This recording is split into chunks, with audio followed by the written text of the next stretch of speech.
এই তো সকালবেলা উঠে বাবুর জন্য নুডলস রান্না করলাম, তারপর আমাদের জন্য কি নাস্তা বানাইলাম সেটা আপনাদের সাথে শেয়ার করব। তো চলুন কথা না বলে, আজকে রুটি বানাইতে একদমই ইচ্ছা করতেছিল না।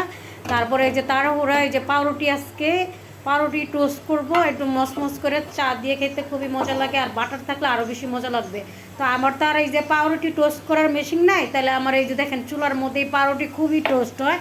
আর এত সুন্দর হয়েছে টোস্টটা, রুটি টোস্ট এত মজা লাগছে পাউরুটিটা বলার বাইরে। আর এদিক দিয়ে বাচ্চার জন্য নুডলস রান্না করছি তাড়াহুড়ায়। সকালবেলা আজকে একটু সময় ছিল না হাতে, আর রুটিও বানাইতে ইচ্ছা করতেছে না। রুটি বানানো অনেক ঝামেলা, সকালবেলা উঠেই যে রুটি আইসে বলতে হয়, একদম কষ্ট লাগে। তাই আজকে পাউরুটি ছিল, পাউরুটি দিয়ে নাস্তা খেতে। আর পাউরুটি যদি আপনি 100 টাকা খান, তা ওই যে একটা রুটির মতন হয় না। আর একটা রুটি যদি আমরা খাই সকালে, সারা দুপুর পর্যন্ত থাকা যায়। কিন্তু পাউরুটি যদি আপনি 3-4টা একসাথেও খান, তারপরও কেমন জানি যে পেটই বড় নয়। সত্যি কি না এটা কমেন্ট করে জানাবেন। এই যে আমার পাউরুটি টোস্ট করা শেষ। আর আমি তো চিনি খাই না, আজকে পাউরুটি দিয়ে খাবো বিদে টোস্টটা, এর জন্য আজকে চিনি দিয়ে খাবো। বলুন তো কেমন হয়েছে নাস্তাটা?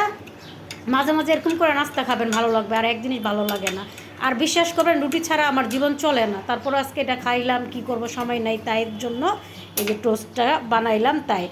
আর বিশ্বাস করবেন এটা এক কোনাও হয় না, এই যে রুটিটা আছে না, এই যে পাউরুটিটা এক কোনাও মানে পেটের কিছু হয় না। আর রুটি যদি বানায় একটা খান, এটা মনে হয় আপনি সারাদিন থাকতে পারবেন। ঠিক কথা বলছি কিনা বলেন? আর আমার চা ছাড়া আমার দিন চলেই না, এক কাপ চা আমার লাগবেই।